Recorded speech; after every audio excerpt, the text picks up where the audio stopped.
The war for Epsilon Vega had lasted 3 Earth years, but it felt like a century. Every sunrise over the ash-colored dunes came with the same dread: another day of fighting, another day of dying. I was a soldier, Captain Elias Wren of the 9th Terran Expeditionary Force. We were deployed to secure an outpost deep in the Vega sector, a place crawling with insurgents from the Valari Dominion, a species of tall, silver-skinned aliens with eyes that shimmered like mercury and hearts that, according to every piece of propaganda, beat with nothing but hatred for humankind. That morning, the sky was split open by plasma fire. The ground shook beneath my boots as the Valari ambushed our convoy. I remember the smell of scorched iron and ozone, the sound of screaming over the comms, and then nothing. When I woke, I was lying in a crater, half buried under sand and debris. My armor was cracked, my rifle bent, my helmet gone. The battlefield stretched endlessly, dotted with smoking wreckage and bodies. My suit's AI whispered faintly, oxygen at 12%. I should have died there.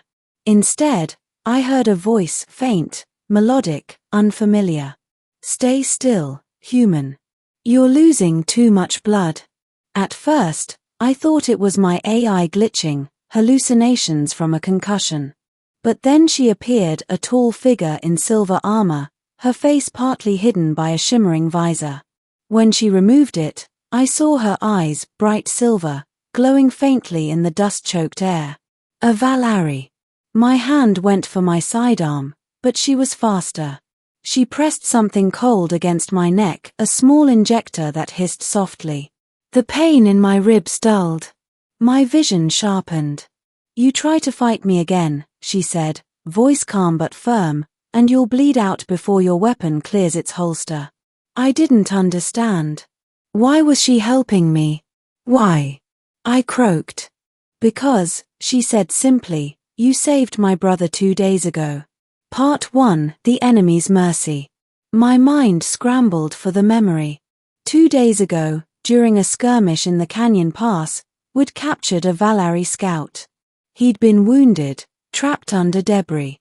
I'd ordered my squad to leave him alive for intel. He must have survived. You're his sister? I managed. She nodded. I am Commander Aiart of the Valari Vanguard. Commander. That meant she was high-ranking, possibly leading the unit that had just wiped out my convoy.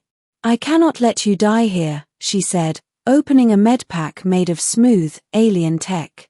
Not after what you did. She cut away the damaged armor and sprayed a fine mist across my wound. I watched, astonished, as my skin knitted itself closed. That's impossible, I murmured. Nanite serum, she replied. You'd call it science. We call it duty.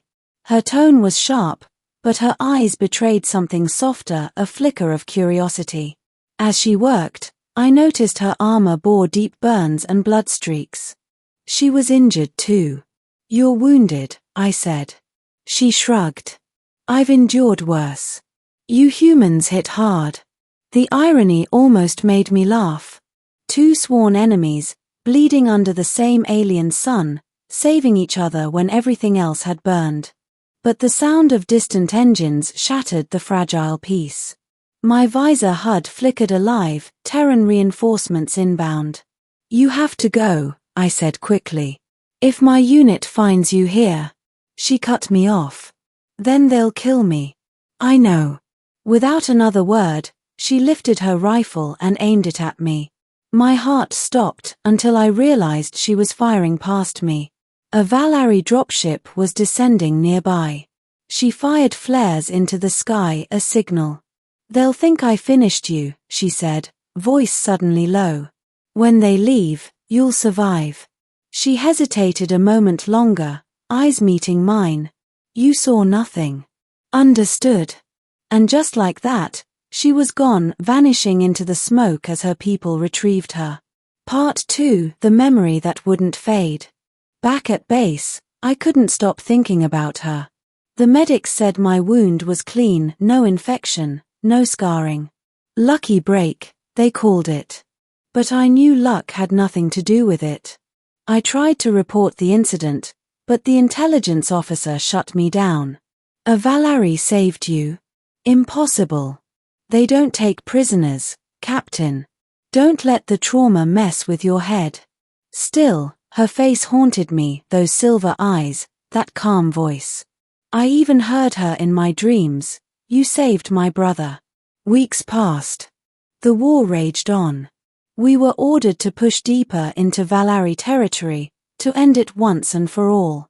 But the deeper we went, the more I began to question what we were doing. Every ruined village, every burned dome, told the same story: civilians caught between two empires. That's when I saw her again. Our platoon was ambushed in a canyon, a perfect trap. Plasma bolts rained from above, cutting through our armor. I was pinned down behind a half-collapsed wall when a familiar voice crackled through my comms. Captain Wren, this is Commander Aiart. Drop your weapon and follow my signal if you want to live. My heart stopped. Her. Here. I didn't know whether to trust her, but my squad was dying around me. The comms went dead. Something exploded behind me and the blast threw me backward into darkness.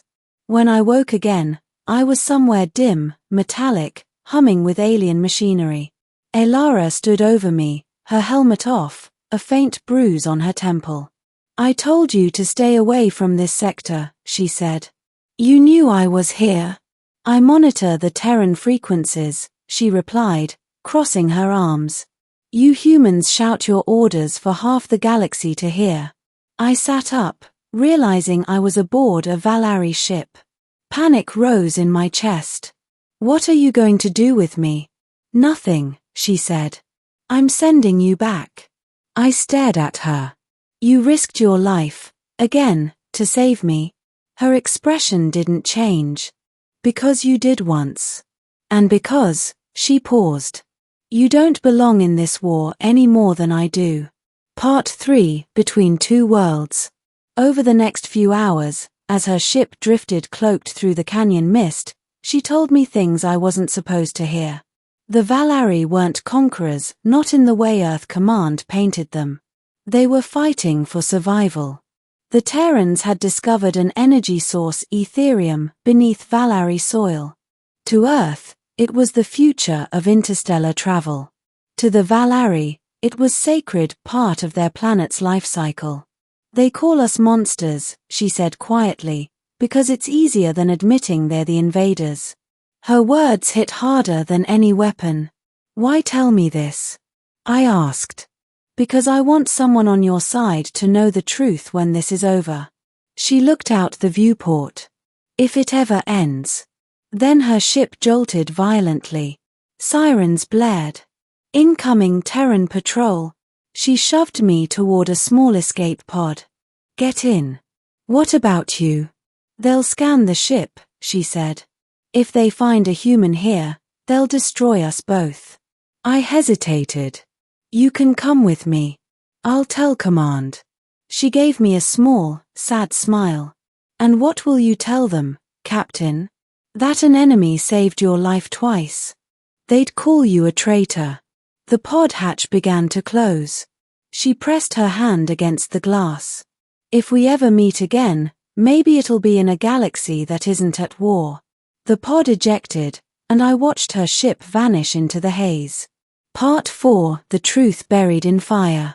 When the Terran patrol recovered me, I was questioned for hours. I told them I'd escaped during the battle. They believed me, or pretended to. But rumors spread fast. Some called me the ghost captain, others said I'd defected. Command reassigned me to the rear lines, far from the front. I thought I'd never see her again.